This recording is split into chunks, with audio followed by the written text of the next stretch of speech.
বাবা, হ্যাঁ বাবু বল। বলছি আমার একটা ল্যাপটপ লাগবে। ল্যাপটপ? হ্যাঁ। ঠিক আছে, আমাকে কদিন সময় দে, টাকা পয়সা জোগাড় করে নি, তারপর তোকে কিনে দেবো।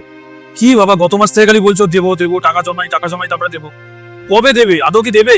জানিস তো সংসারের কত খরচ, তার উপরে তোর কলেজের ফিস, এই করতে গিয়েই টাকা শেষ হয়ে যাচ্ছে। আমাকে কয়েকটা দিন সময় দে, আমি ঠিক তোকে কিনে দেবো। আমার সব বন্ধুদের কাছে ল্যাপটপ রয়েছে, শুধু আমার কাছেই নেই। তুমি যেখান থেকে হোক আমাকে কিনে দাও, আমি জানি না।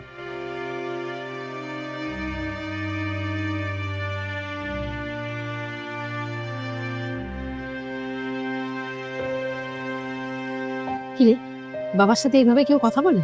তা কি বলবো মা, গত মাস থেকে বলছে যে কিনে দেবো। কবে কিনে দেবে? বাবা হয়তো বাবার সাথে এইভাবে কথা বলে? মা প্লিজ তুমি এবার শুরু করো না, খেতে দাও, আমি কলেজ যাব।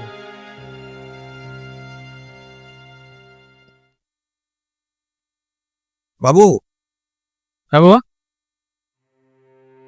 এনে তোর ল্যাপটপ। ল্যাপটপ? থ্যাংক ইউ বাবা।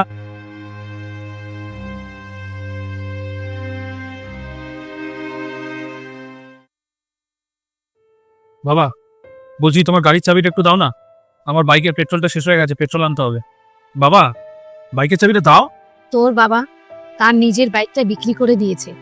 গত 4 দিন ধরে তোর বাবা অটো করে অফিস যাচ্ছে। ছাড়, তা বাদ দে। তুই খুশিতে আছিস তো? রিনো থাক। তুমি চুপ থাকো, আমাকে বলতে দাও। 25 বছর ধরে তোকে পড়াশোনা শেখাচ্ছে, এই সংসারটা চালাচ্ছে। তুই যখন যেটা চাইছিস সেটা দিচ্ছে। তুই বাইক চেয়েছিস, তোকে বাইক দিয়েছে। তোকে দামি দামি স্কুল কলেজে পড়িয়েছে। বাবাকে কখনো জিজ্ঞেস করেছিস কোথা থেকে টাকাগুলো জোগাড় করছে, কি করে ম্যানেজ করছে? মানলাম প্রত্যেকটা বাবা মার কর্তব্য তার সন্তানদের মানুষ করে, কিন্তু সন্তানদেরও তো বাবা মার কষ্টটা বোঝা উচিত। তুই তো ল্যাপটপ চেয়েছিলিস, ওনার কাছে পয়সা ছিল না, তাই নিজের গাড়িটা বিক্রি করে তোর ল্যাপটপ কিনে দিয়েছে। বাবা নিজের ছেলের জন্য এত চিন্তা করছে, আর ছেলের কোনো চিন্তাই নেই। আই এম সরি বাবা, আসলে দেখনদারি আর বন্ধুত্বের চক্করে পড়ে আমি ভুলে গেছিলাম যে তুমি সংসারটা কিভাবে চালাচ্ছ। আমি কথা দিচ্ছি বাবা তোমাকে, যে এখন থেকে আমি পড়াশোনার সাথে সাথে চাকরিও করব, আর এই সংসারের যত দায়িত্ব আছে তোমার সাথে আমিও পালন করব।